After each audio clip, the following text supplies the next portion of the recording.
आज काय काय शिकलो आपण आतापर्यंत मोमेंट ऑफ इनर्शिया शिकलो, रेडियस ऑफ गायरेशन शिकलो, okay, kinetic energy of rotating body शिकलो, ओके. त्यानंतर काय करतो moment of inertia of ring आणि disc, moment of inertia of ring आणि डिस्क इथपर्यंत शिकलो.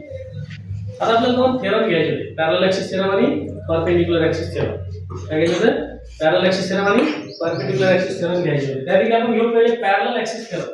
हा खूप महत्त्वाचा थेरम आहे. आता या थेरमचा रेफरन्स घेऊन आपण नीट JEE कुठेही याच्याशी रिलेटेड बेसला मोमेंट ऑफ इनर्शियाशी रिलेटेड किंवा applications of parallel axis theorem, perpendicular axis theorem याचा यूज करून प्रॉब्लेम सॉल्व्ह करू शकतो. ठीक आहे, यामध्ये पहा आता parallel axis theorem, parallel axis theorem theorem मतलब काय असणार? कडे स्टेटमेंट असणार. काय असणार? स्टेटमेंट असणार. तर स्टेटमेंट लिहिलं का? स्टेटमेंट काय आहे ते पाहता. The MI of body, MI of body about any axis, about any given axis is equal to sum of MI of a body about parallel axis passing through center of mass, passing through center of mass and product of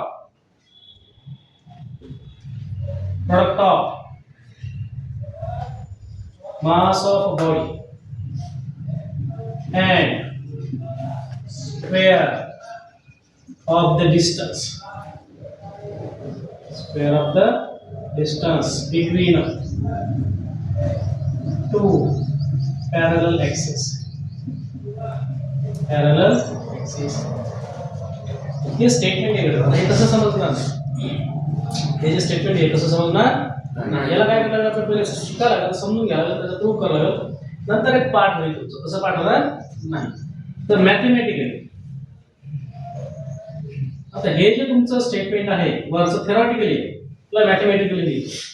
आता काय म्हणते? Moment of inertia of a body तो दाखवला आपण आहे about any axis.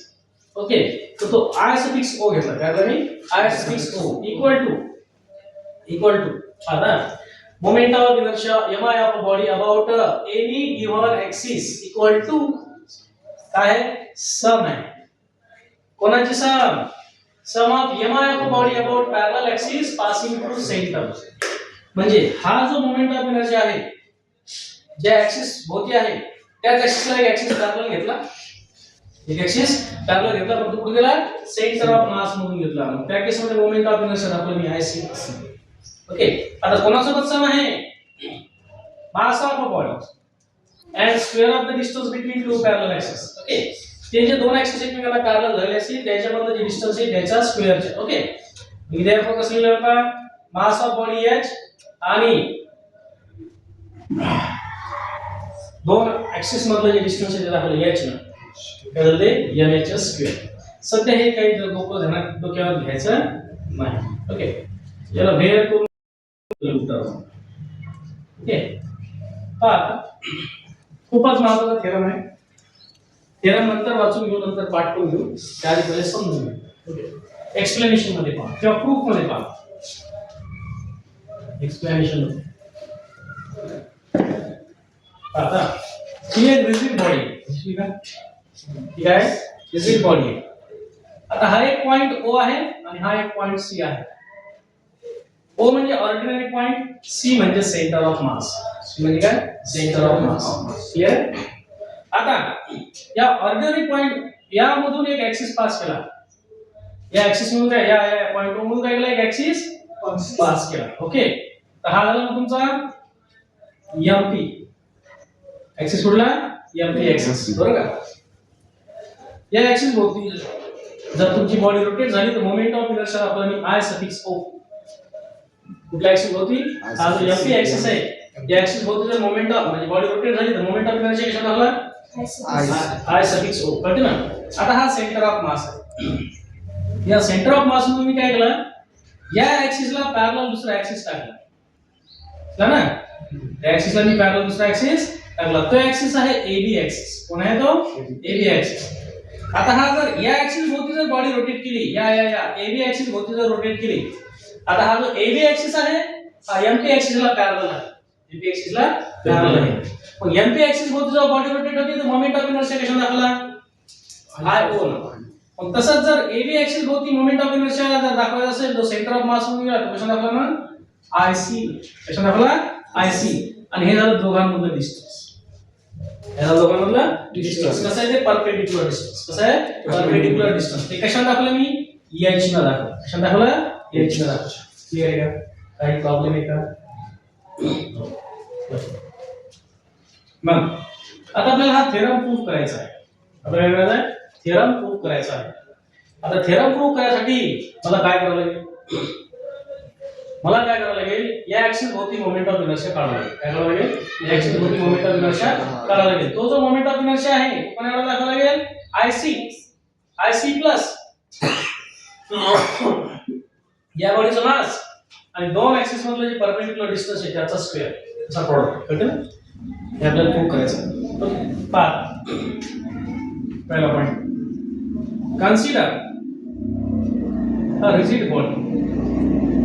Consider a rigid body. पुढे काय rotating about axis passing through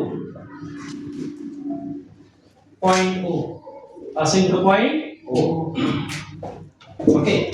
Similarly, तशाच प्रकारे ओके ऍक्सिस AB ऍक्सिस कोण रे बाबा AB ऍक्सिस passes through कुठून चालला तो point C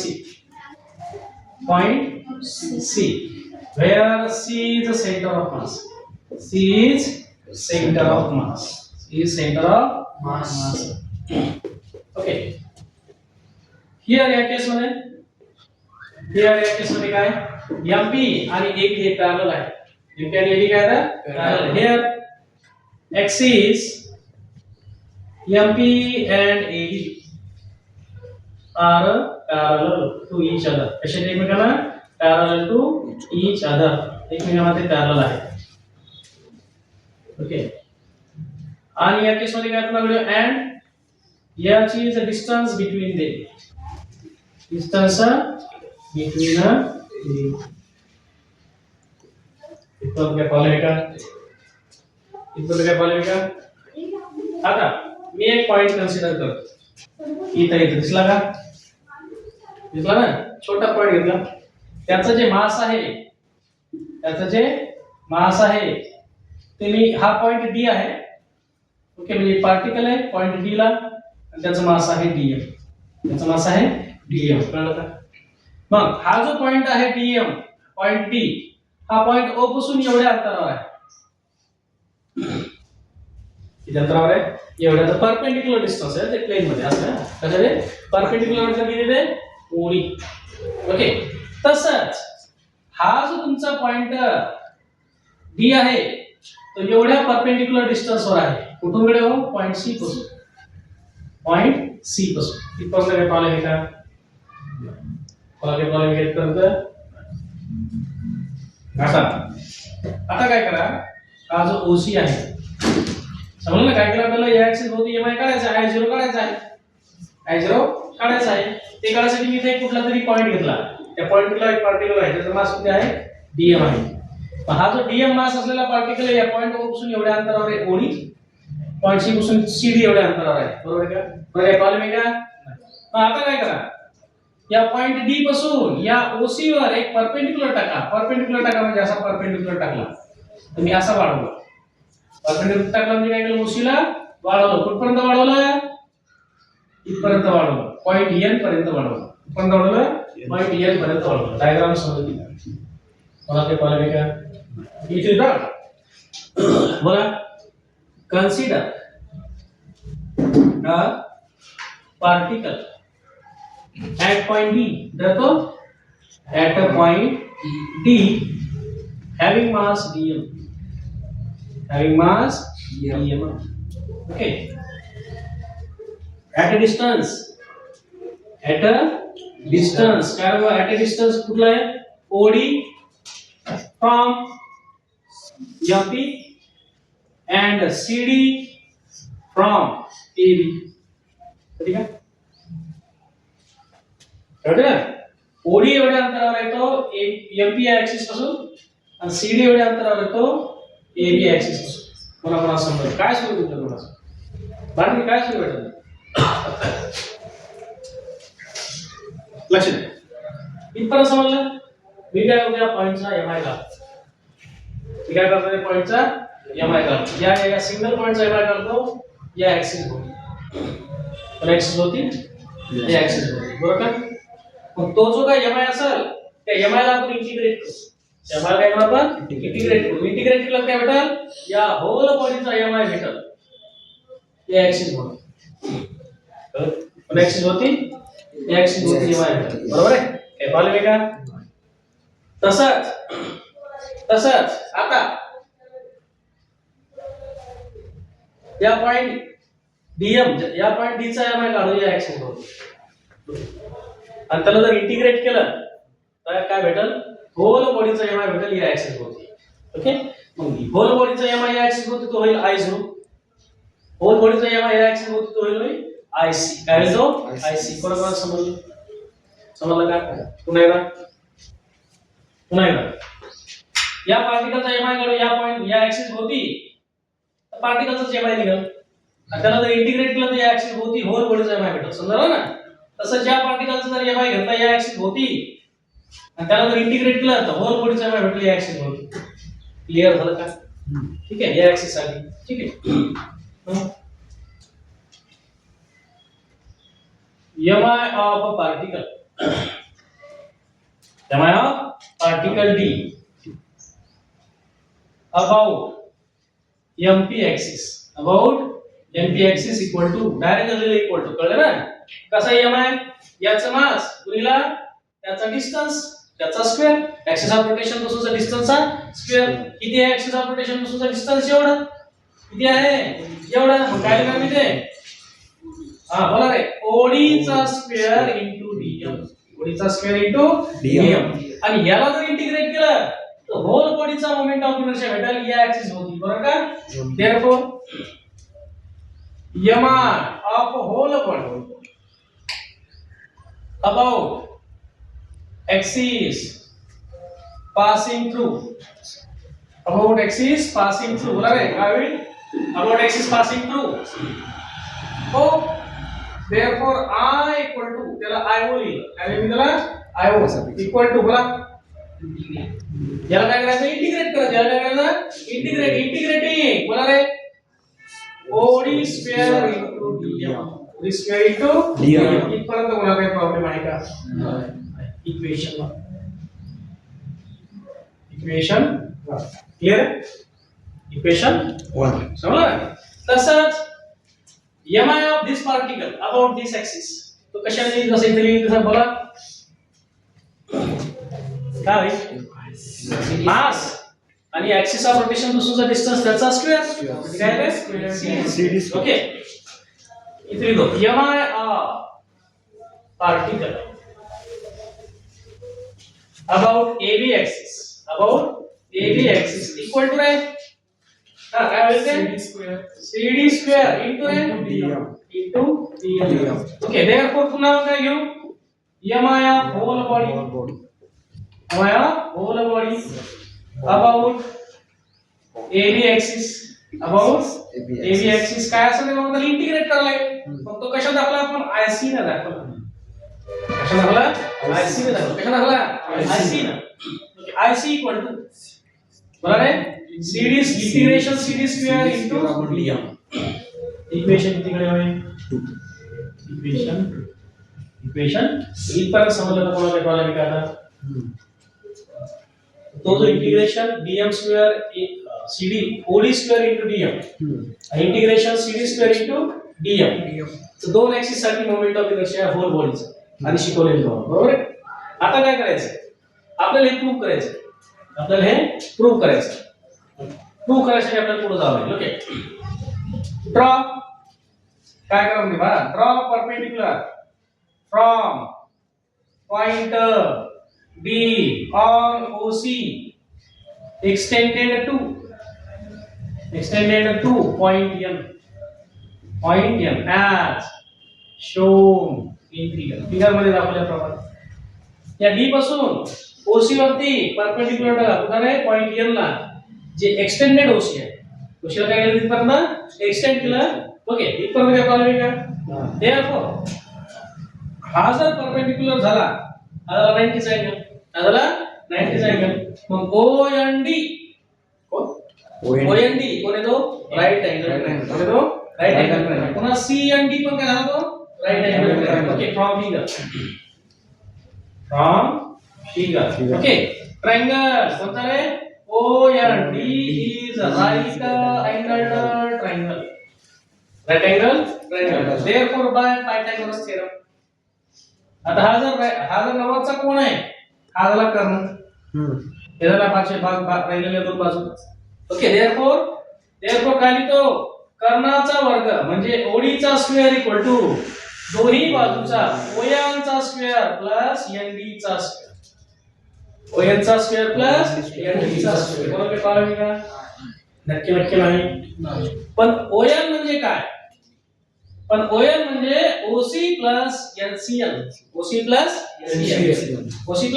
CN therefore OD square equal to बरोबर आहे OC plus CN whole square plus ND square इथे हळू जाऊ ना.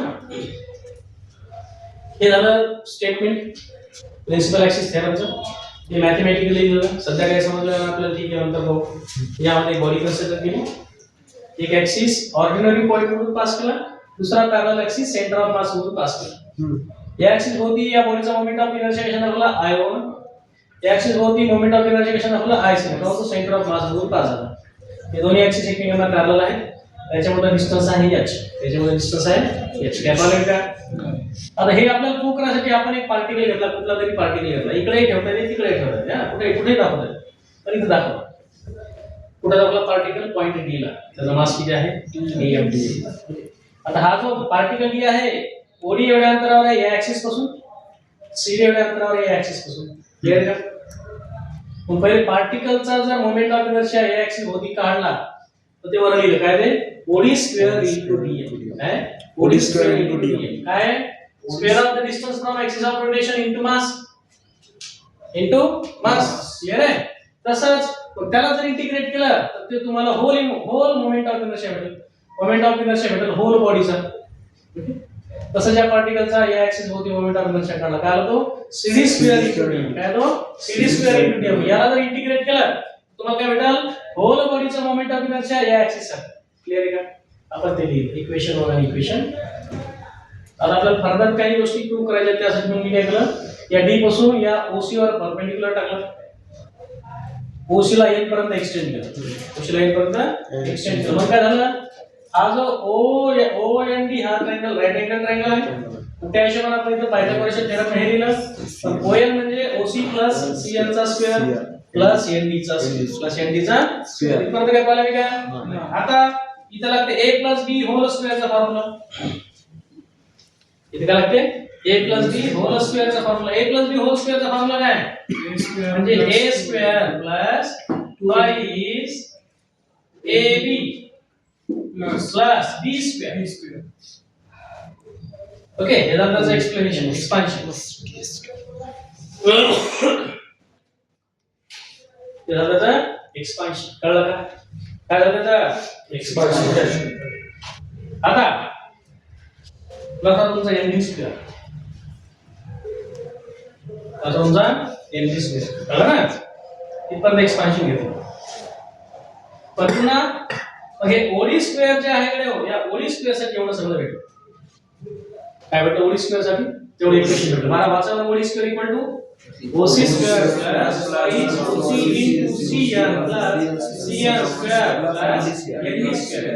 ओके पुन्हा कडे प्रॉब्लेम ठीक आहे या फिगरवरून काय कळते पहा. हा फिगर पहा, CND फिगर वरून CND हा जो ट्रायंगल आहे, CND ट्रायंगल तो कोणता झाला, राईट ट्रायंगल बोलतो, right triangle. Okay, triangle CND is RAT, right angle triangle. Therefore CD square equal to CN square plus ND square. Okay, CD square equal to CN square plus ND square. Clear आहे का? काही मोठी गोष्ट आहे का? नाही, पण इथं पहा आहे CN square plus ND square. दिसलं का? कळतं ना? म्हणजे कोण? CD square. Therefore OC square. Therefore OD square. कोण आहे? OD square equal to हे इक्वेशन लिहित गेलं, पण याचा अर्थ हे आहे CD square. पुन्हा लिहिलं. Therefore OD square काय सांगितलं मग? OD square equal to काय आहे?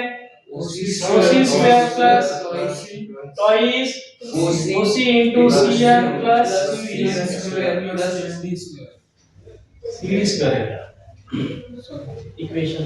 ठीक आहे काय आपण इथं समजलं. आता हे जे इक्वेशन 3 आहे, या इक्वेशन 3 ला आपण काय करू, थ्रूआउट dm ने मल्टिप्लाय. dm म्हणजे मास ऑफ पार्टिकल काय करू, मल्टिप्लाय करू आणि त्या इक्वेशनला पुन्हा इंटिग्रेट करू दोन्ही साइडला.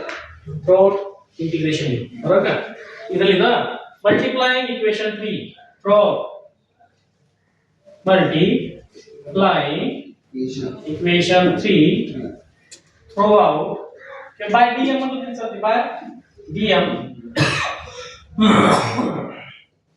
on both side. Therefore काय भेटतं मग सांगा रे, OD square into dm. दोन्ही साइडला मल्टिप्लाय करा ना, OD square into dm. बोला इथं पुन्हा OC square into dm plus रे हा twice OC into CN into dm plus रे CD square into dm. CD square into dm. आता हे जे इक्वेशन याला पुन्हा ऑल दोन्ही साइडला काय करू आपण, इंटिग्रेट करू. काय करू, इंटिग्रेट. इथे लिहा integrating above equation, integrating above equation on both side. Therefore काय सांगा मग, इंटिग्रेशन इथे कोण आहे, OD square into dm equal to इथे कोण आहे, integration OC square into dm.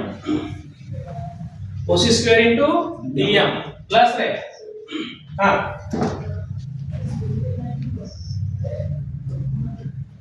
Plus कोण आहे, integration twice OC into CN into dm.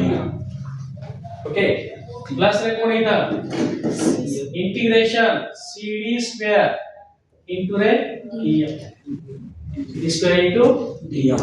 काय जास्त याच्यात एफर्ट लावले नाही. ओके, आता पहा हे म्हणजे काय, दिसलं ना. इंटिग्रेशन OD square dm म्हणजे काय, IO. आता हे पहा इथं हे इक्वेशन आहे, इथं OC म्हणजे काय, OC म्हणजे हे डिस्टन्स, OC म्हणजे h h चा स्क्वेअर. OC म्हणजे h चा स्क्वेअर. ही कॉन्स्टंट टर्म, ठीक आहे, कॉन्स्टंट टर्म याला बाहेर घेऊ. आता twice OC into CN into dm काय करू, twice OC into CN into dm हे काय सांगते ते नंतर. आणि हे पहा integration CD square into dm, हे integration CD square into dm काय ते IC. ओके, देयरफॉर येऊन घेऊ इथं बोला रे IO इक्वल टू इथं बघा integration h square into dm plus रे इथं लक्ष द्या एक twice OC मी बाहेर घेतो. ओके, इंटू रे integration CN into dm, integration CN into dm plus रे इंटिग्रेशन हे जे CD square into dm ते काय आहे IC, ते काय आहे IC. इथपर्यंत काय प्रॉब्लेम आहे का. आता ही जे टर्म आहे जरा लक्ष द्या, ही टर्म मग सगळा CN काय एवढा डिस्टन्स, CN काय एवढा डिस्टन्स. ओके, आणि ते जे पुढे इंटिग्रेशन dm होईल ते तर सोडून द्या बाहेर. Okay, integration CN into dm याला म्हणतात मोमेंट. बरोबर, मोमेंट ऑफ मास काय म्हणतात, मोमेंट ऑफ मास. आणि सेंटर ऑफ मासला ते कॉन्सन्ट्रेट झालेला आहे. सेंटर ऑफ मासला टोटल मास आहे ना, त्यामुळे ते जे मोमेंट ऑफ मास होते ते एवढे 0 होते. काय होते 0. काय होते 0. Okay, moment of this point ते होते 0. ते ही टर्म 0 होते. काय होते टर्म 0. देयरफॉर राहिलं काय मग I0 इक्वल टू IC मी पहिले लिहितो प्लस राहिलो integration h square into d. h square into dm. Okay, मग आता therefore I0 equals to IC plus हा h स्क्वेअर घेतला बाहेर into integration dm. Into integration dm. Integration dm म्हणजे काय? असं पार्टिकलचं मास वाढवून पहिला पार्टिकल एक आहे त्याचं मास dm आहे. असे एक एक पार्टिकल वाढत गेलो तुम्हाला काय भेटेल टोटल बॉडी भेटेल. मग तसं जर मास वाढत गेलो तर काय भेटेल टोटल बॉडीचं मास भेटेल. मग इंटिग्रेशन dm म्हणजे काय? Mass of whole body. Mass of whole body. किती दाखवला आपण कॅपिटल m. किती दाखवला capital m. Okay, therefore I0 equal to IC plus h square into m किंवा I0 is equals to IC plus mh square. mh square. हे equation किती बाबा 4. पाहिलं का 4 इक्वेशन. ओके, जे बोललो ते ट्रू झालं का? ओके, मग हे तुमचं स्टेटमेंट आहे. हे तुमचं स्टेटमेंट आहे. आपण स्टेटमेंट घेतलं तर स्टेटमेंट एकदा पाठ करायला. पाठ लक्षात आपल्याला ते वाचायचं पाठ करायचं. पहिले पहा I0 म्हणजे काय? मोमेंट ऑफ इनर्शिया दिलेल्या ऍक्सिस होती. IC म्हणजे काय? मोमेंट ऑफ इनर्शिया ऍक्सिस कुठून पास झाला? सेंटर ऑफ मास मधून पास झाला. पण दिलेल्या ऍक्सिसला कसा येतो? Parallel axis. कसा येतो? Parallel axis. मग IC ला moment of inertia about parallel axis passing through centre of mass. काय होतो? Passing through centre of mass. m काय? Mass of body. आणि h काय आहे? Distance between two parallel axis त्याचा स्क्वेअर. समजलं मग? I0 म्हणजे काय? Moment of inertia of a body about a given axis is equal to sum. Is equal to sum. What is sum? Moment of inertia of a body about a parallel axis passing through center of mass and product of mass of a body and square of the distance between two parallel axes. Square of the distance between two parallel axes. हे तुमचं parallel axis theorem. तुमचं parallel axis theorem आता हे वाचायचं आहे तुम्हाला. आता parallel axis theorem it states that आपण असं म्हणत असतो. The mi of a whole body about a given axis is equal to sum of mi of a body about a parallel axis passing through center of mass and product of mass of a body and square of the distance between two parallel axes. Clear है? ये mathematically हे theoretically आहे आपण ते prove केलं. पण ते prove केलं. आता परीक्षेत 3 मार्कासाठी प्रश्न येत असतो. एक वर्ष आळतो. एक तर पॅरलल ऍक्सिस थेरम वर येईल किंवा एक तर परपेंडिक्युलर ऍक्सिस थेरम वर येईल. कशावर येईल? पॅरलल ऍक्सिस थेरमच्या परपेंडिक्युलर ऍक्सिस थेरम वर याच्यावर प्रश्न येतो. कोणाला समजलं का? तर उद्या येताना जेव्हा इथं लिहिलं पाहिजेतच आणि सेपरेट दोनदा पानावर लिहिले पाहिजे. सेपरेट पानावर पहिल्या व्यतिरिक्त 2 पानं काढायची त्याच्यावर दोनदा लिहायचं. हे स्टेटमेंट पास होईल. आता याचं ऍप्लिकेशन आपल्याला घ्यायचं आहे. याचं काय आपल्याला ऍप्लिकेशन्स घ्यायचे त्याच्या पुढे. पण हे समजलं तरच ऍप्लिकेशन घेतलं जातं. त्याच्या समज घेतलं जाणार नाही. ठीक आहे, इथपर्यंत काही प्रॉब्लेम आहे का? ठीक. हा झाला मग पॅरलल ऍक्सिस थेरम. झाला पॅरलल ऍक्सिस थेरम. पुन्हा एकदा आपण वाचून घेऊ. हे वाचायचं ते नाही हे काय बोलता? Moment of inertia of a body about a given axis is equal to plus म्हणजे sum of moment of inertia of a body about a parallel axis passing through center of mass and product of a mass of a body and square of the distance between two parallel axes. असं पाठ करावं लागेल. असं ध्यानात ठेवावं लागेल. आता generally जर तुम्हाला चलो हरकीज पॅरलल ऍक्सिस काय सांगणार? I0 equal to IC plus mh square. बोला I0 equal to IC plus mh square. या तुमचा पॅरलल ऍक्सिस ठेवा. या तुमचा पॅरलल ऍक्सिस ठेवा. जर आपण मॅथेमॅटिकली बोलतो तर याचा अर्थ तुम्हाला माहित पाहिजे की नेमकं काय म्हणते. ठीक आहे. तर आजच्यासाठी एकच थेरम बस झाला. उद्या तुम्हाला येताना हे तर वही लिहायचं आहे, पण दोनदा सेपरेट पानावर लिहायचं आहे, कारण की परीक्षेत 3 मार्काचा प्रश्न आहे. बोर्डाच्या परीक्षेत 3 मार्काचा प्रश्न आणि एवढं सगळं लिहायला लागतं. एवढं सगळं म्हणजे याच्यातल्या काही स्टेप्स लिहायला लागतात, याच्यातल्या काही स्टेप्स लिहायला लागतात. ठीक आहे. तर लिहिल्याशिवाय करणार नाही. हे स्टेटमेंट हे पाठ करायला लागेल तुम्हाला. मॅथमॅटिकल स्टेटमेंट ध्यानात ठेवलं बरं, कारण याचं ऍप्लिकेशन न्यूमेरिकल प्रॉब्लेम सॉल्व्ह करताना. ठीक आहे. नीट जेडब्ल्यू मध्ये पावलं येतात ते सॉल्व्ह करण्यासाठी लागतात. ठीक आहे. आजच्यासाठी एवढं सफिशियंट आहे. याचा फोटो काढून